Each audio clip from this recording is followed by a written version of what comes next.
Welcome back. आप देख रहे हैं आपके शेयर हमारी राय। ये कार्यक्रम आप ही के लिए बना है जहां आप अपने सवाल कमेंट सेक्शन में पोस्ट करते हैं और उसे हम अपने कार्यक्रम में शामिल करते हैं।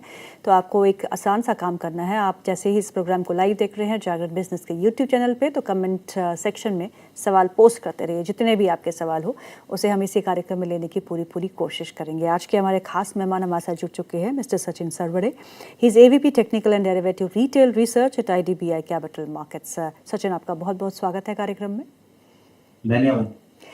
सचिन, मार्केट्स जैसे आपने कहा था वैसे ही पैन आउट हुए। मैं आपसे प्रोग्राम से पहले भी बात कर रही थी। आपने कहा था ये सेल ऑन राइज का मार्केट है और ऐसा ही हुआ। और आपने कहा था कि निफ्टी जो है अपनी गैप फिल करने ज़रूर आएगा 25,100 के पास।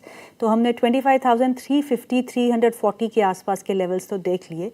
वहाँ से एक रिबाउंड आया, एक रिकवरी आई, लेकिन सस्टेनेबल तो नहीं है। अब भी निफ्टी जो है डे लो पे कामकाज करते हुए 25,415 का लेवल देखने को मिल रहा है। अभी भी आप यही कहेंगे कि ये सेल ऑन राइज मार्केट है और 25,100 का आंकड़ा एक बार देख लेना चाहिए निफ्टी पे? राइट।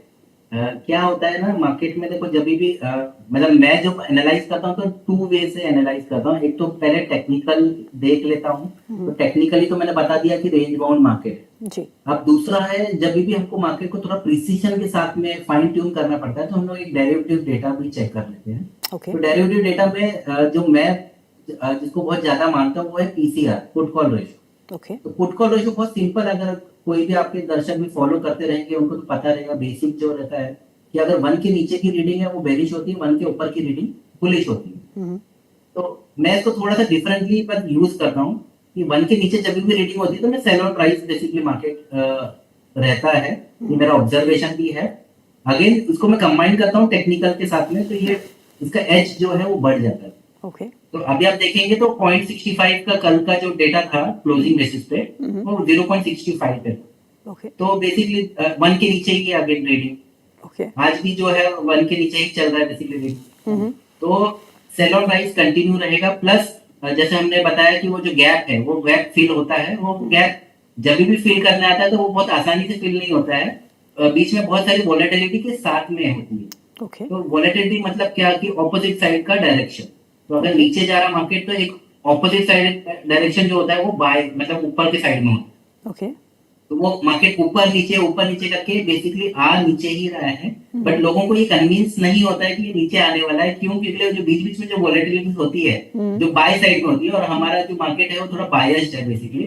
जो मतलब लॉन्ग ओनली बहुत सारे क्लाइंट्स है जो लॉन्ग ओनली की खेलते हैं। तो वो लोग ये सब बुल ट्रैप में अटक जाते हैं। और जब तक कोई ट्रैप नहीं होता मार्केट गिरने का कोई रीजन नहीं होता है ना।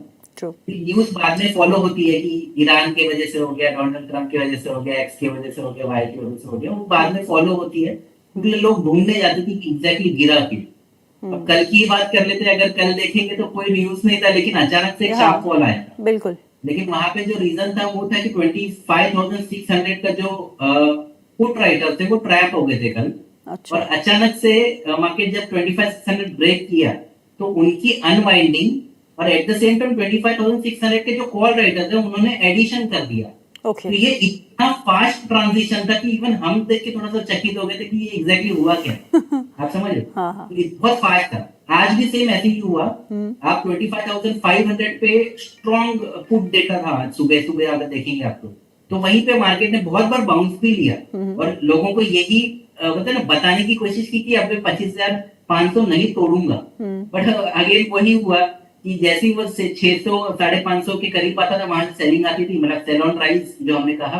और वहां से मार्केट ने फास्ट फॉल दे दिया। आप ऑलमोस्ट 400 का लो तो बन चुका है जी। अभी आपने और एक चीज कहा कि 300 के करीब से जो मार्केट है 2-3 बार घुमा है। वहां पे 200 पे SMA है, 200 पे सिंपल मूविंग है। ओके। तो वो जो है वो डिमांड जोन जैसा नॉर्मली फॉलो होता है। बहुत सारे जो फंड मैनेजर्स है या बहुत सारे जो टेक्निकल जो फॉलो करते हैं उसको एक सपोर्ट जैसा मानते हैं। तो वो क्या हो रहा है कि उसका जो डिमांड है उसको वीक भी करना जरूरी होता है। वो एक ही बार में टूट जाए वो ऐसा इतना सिंपल नहीं, के लिए वो बहुत 200 दिन का एवरेज है ना, तो बहुत लॉन्ग टर्म एवरेज है। तो उसको भी उधर का भी जो डिमांड जोन है उसको मतलब ना वीक करने की कोशिश चालू है मार्केट की। ट्रू। ये जब भी टूटता है ये गैप डाउन के साथ ही टूटता है, जो मेरा वापस से जो एक्सपीरियंस ओके है कि लोगों ओके को मौका भी नहीं मिलेगा, है ना, उसमें से निकलने के लिए। इसीलिए हम लोग अभी भी बोल रहे हैं कि sell on rise, sell on rise, मतलब आप सेल साइड में ही रहिए, जहां पे भी आपको प्रॉफिट बुक मिल रहा है बाय साइड में, तो एक बार प्रॉफिट बुक कर लेना समझदारी रहता है।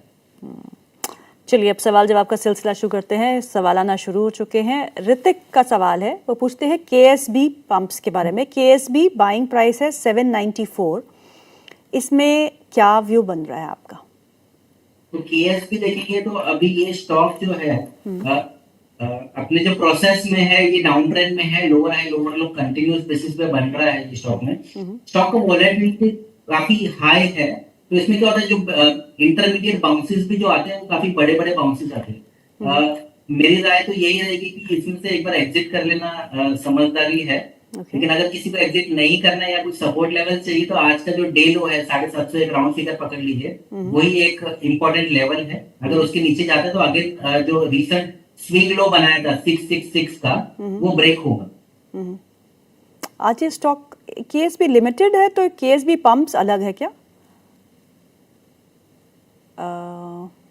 केएसबी एक ही है। केएसबी लिमिटेड आज 9% ऊपर है। हाँ। चलिए, फिर भी मैं कह रहा हूँ कि उसमें से निकल जाओ। तो वो प्रॉफिट बुक करके निकल जाना ही बेहतर रहेगा। ये चलिए अगला सवाल है अनुज सिंह का। वो पूछते हैं आदित्य इन्फोटेक के बारे में। आदित्य इन्फोटेक के शेयर है 675 के रेट पे आईपीओ में अलॉट हुए थे। इसमें लगभग मुझे 140% का प्रॉफिट हो रहा है। मुझे क्या करना चाहिए? होल्ड करूं या बेच के निकल जाऊं? देखो इसका ट्रेंड अभी जितना भी मेरे पास है, बिकॉज ये रिसेंट ही लिस्ट हुआ है, तो ट्रेंड तो अप है, कोई प्रॉब्लम नहीं नजर आ रही मुझे। थोड़ा ऊपर में रेजिस्टेंस जरूर है, बट बिकॉज ट्रेंड अप है तो वो रेजिस्टेंस भी थोड़ा सा बोलते ना, वो सेलर्स को निकालने के लिए टाइम लगेगा, बट वो हो जाएगा। होल्ड करना ही मेरी सलाह रहेगी। इसमें 1400 का एक स्टॉप लॉस लगा के होल्ड कर सकते हैं। ओके 1400 का स्टॉप लॉस लगा के अनुज जी आप इस स्टॉक को होल्ड करें। आपको 140% का पहले ही आई थिंक ज़्यादा ही होगा, 675 की खरीद है, 3 टाइम्स तो हो चुका है लगभग स्टॉक। अगला सवाल लेते हैं। अगला सवाल है भानु कुमार जी का। वो पूछते हैं आईडीएफसी फर्स्ट बैंक के बारे में। 77 पे खरीद है, 300 शेयर है, और सेजिलिटी इंडिया 51 पे 800 शेयर है। अब मुझे क्या करना है? 1 साल का आउटलुक है मेरा। तो अभी जो रिसेंट फॉल आया था, वो फॉल जो है 200 वीक मूविंग एवरेज के आसपास से ही टर्न अराउंड हुआ है आईडीएफसी फर्स्ट बैंक जी। जो 66 का जो लो बनाया, ये काफी इंपॉर्टेंट है। जिस दिन भी ये लो ब्रेक होगा, यहाँ पे क्या है, ऑलरेडी इसने डेली में ट्रेंड चेंज कर दिया, डाउन कर दिया, बट वीकली अभी भी ट्रेंड स्ट्रॉन्ग है, अप है। तो 66 के स्टॉप लॉस से, और ये स्ट्रिक्ट स्टॉप लॉस से मैं बोल रहा हूँ, इससे आप होल्ड कर सकते हो। और दूसरा जो शेयर है आपने बताया सेजिलिटी जो है, ये ऑलरेडी अपने जो बोलते हैं ना, शॉर्ट टर्म और मीडियम टर्म दोनों ही ट्रेंड जो है इसका डाउन है। इसमें से एग्जिट कर लेना ज्यादा बेटर है मेरे हिसाब से। 51 रुपए की खरीद है, लॉस में काटना पड़ेगा, 10 रुपए का लॉस है, पर ठीक है, कर लो लॉस, और ऐसे वाले शेयर में डाल दो जहाँ पे ट्रेंड अप है। नहीं तो ये लॉस बढ़ने के कगार पे है। बेसिकली ये 31 और 21 लेवल्स भी आ सकता है, तो यहाँ पे जो मिल रहा है ले लो। ओके चलिए अगला सवाल ले लेते हैं। सेजल राउत का सवाल है। वो पूछते हैं बीडीएल के बारे में, भारत डायनामिक्स के बारे में। 1705 पे उन्होंने खरीदा है, लॉन्ग टर्म का व्यू रखते हैं, एवरेज कर सकते हैं क्या? पूछ रहे हैं आपसे। स्टॉक जब भी ना डेली में ट्रेंड डाउन होता है ना, तो एवरेजिंग से थोड़ा सा रिफ्रेन होना चाहिए। और ये स्टॉक वीकली में भी ना थोड़ा सा ट्रेंड डाउन है इसमें। तो जो अगला लेवल है वो मुझे दिखाई दे रहा है 1050 का, तो यहाँ से काफी दूर है वो। तो मेरी सलाह तो ये है कि यहाँ पे एवरेज नहीं करना चाहिए। तो ये बिकॉज उन्होंने मुझे एक 1 ईयर का व्यू बोला, मैंने वो 1 ईयर के व्यू के हिसाब से वो जो सपोर्ट है वो बताया है कि वहां पे आने की चांसेस काफी हाई है ये स्टॉक के।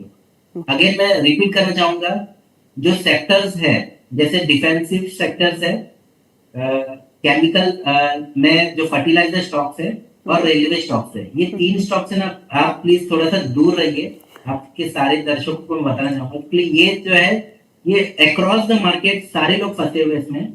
ट्रेंड डाउन है, बाउंसेस बड़े आते हैं, इसमें लगता है कि बॉटम हो गया, लोग खरीद लेते हैं, और फिर अगेन एक न्यू लो बनता है जिसको लोअर लो बोलते हैं हम लोग। ओके ये क्लासिकल केस है अच्छे खासे बाउंस आते हैं, वो ट्रेडर लोग मुनाफा कर लेते हैं, 5-6 टका बनाते हैं, 10 टका बनाते हैं और निकल जाते हैं। इसमें फंसते कौन है? जो लॉन्ग टर्म ट्रेडर्स है।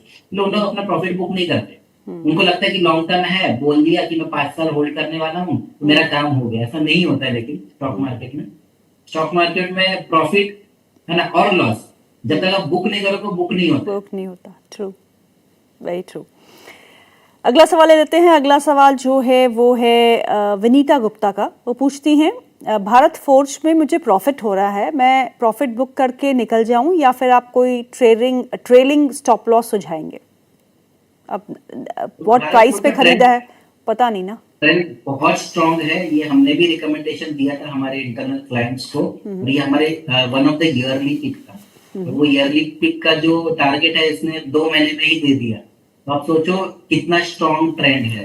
तो जब भी ट्रेंड स्ट्रांग होता है तो प्रॉफिट बुक अवश्य थोड़ा थोड़ा कर लेना चाहिए। मेरे हिसाब से 25% तो कर ही सकते हैं। बट बाकी के लिए आप trailing stop loss method use कर सकते हो।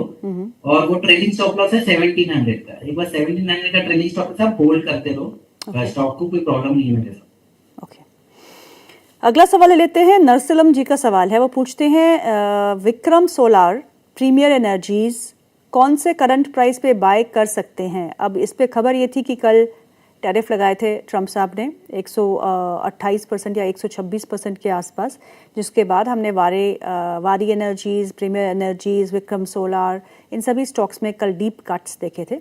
आज भी विक्रम सोलार करीबन 4% नीचे है। तो इस स्पेस में कुछ खरीदना चाहिए डिप्स पे, क्योंकि खबर के चलते हुए कट आए थे। आपको टेक्निकल चार्ट्स कैसे लगते हैं, चाहे विक्रम सोलार हो, चाहे वारी एनर्जीज हो, चाहे फिर प्रीमियर एनर्जीज हो? यहाँ पे ना मैं ट्रम्प सर को है ना आप ब्लेम नहीं कर सकते, मैं ये बोलना चाहूंगा। क्योंकि ये तो अभी रिसेंट न्यूज है। ये जितने भी स्टॉक्स के नाम ले रहे हैं ना, इनका जो ट्रेंड है ये 3-3, 4-4, 5-5, 6-6 महीने पहले से ही डाउन हो चुका है। मैं आगे मैं ये सेक्टर तो भूल ही गया था कि सोलार भी, ये भी ऐड कर लो। ये सब डाउन ट्रेंड वाले स्टॉक्स है। और इनमें जब भी बाउंस आता है ये अगेन बुल ट्रैप जैसे ही काम करते हैं। और इसमें इसीलिए तो फंस रहे लोग वही पूछ रहे कि लोग ये नहीं पूछ रहे कि सर हम लोग लॉस कहाँ बुक करके निकल जाएंगे। लोग क्या पूछ रहे हैं, हम कहाँ खरीदे या खरीद सकते हैं? देखो डाउन ट्रेंड वाला स्टॉक है ना, कब ट्रेंड चेंज करेगा वो किसी को भी नहीं पता है।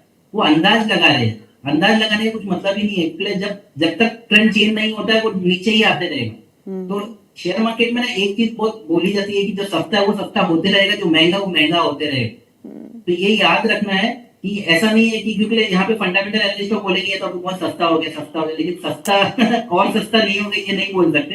ये टेक्निकल एनालिस्ट का ये उसूल है कि मतलब जो लो है वो और लो बनते रहेगा, जो हाई है वो और हाई बनते रहेगा। इसलिए 52 वीक हाई पे हम खरीदना पसंद करते हैं और 52 वीक लो पे जो है वो हम लोग बेचना पसंद करते हैं, क्योंकि जो वीकनेस है वो और वीकर होते रहेगा। देखो इतना ही अगर अच्छा स्टॉक होता है ना, तो बड़े बड़े लोग जो अपना इन्वेस्टमेंट इसमें करके ये स्टॉक को ऑटोमेटिक उसके जो अच्छे पी लेवल जिसको बोलते हैं ना, वहां पे वो पहुंच गया रहता था। अगर ये सस्ता हो रहा है तो यहाँ पे कुछ तो गड़बड़ है।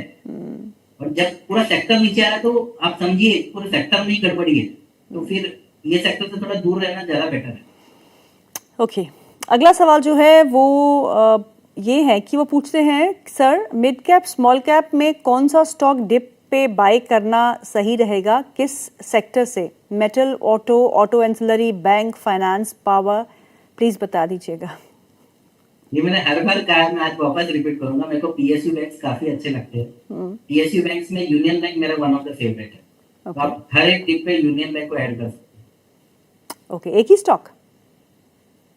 ये मेरा फेवरेट स्टॉक है। महाराष्ट्र बैंक अगेन और एक है Maharashtra bank, bank of Maharashtra जिसको बोलते हैं, वो भी आप कर सकते हैं, वो भी कोई प्रॉब्लम। अगला सवाल जो है वो है भारत सीड्स और भारत कोकिंग कोल, जो अभी भारत कोकिंग कोल तो रिसेंट लिस्टिंग है, भारत सीड्स भी है। 1 महीने का व्यू मांग रहे हैं आपसे, 1 महीने तक होल्ड कर सकते हैं क्या? 1 महीना is too short a time, बताइएगा। इससे फर्क नहीं पड़ता। देखो ट्रेंड अगर अच्छा रहेगा ना तो स्टॉक होल्ड करने की कोई प्रॉब्लम नहीं। जैसे भारत सीड्स की बात हो रही है, इसका ट्रेंड अब कोई प्रॉब्लम नहीं है, तो आप होल्ड कर सकते हो। उसका जो ट्रेलिंग स्टॉप लॉस रहेगा वो 155 का है, तो कोई प्रॉब्लम नहीं, यू कैन होल्ड इट। और दूसरा पूरा भारत कोकिंग कोल, तो उसका इसका चार्ज ट्रेंड डाउन है, इसी से आप एग्जिट कर दीजिए।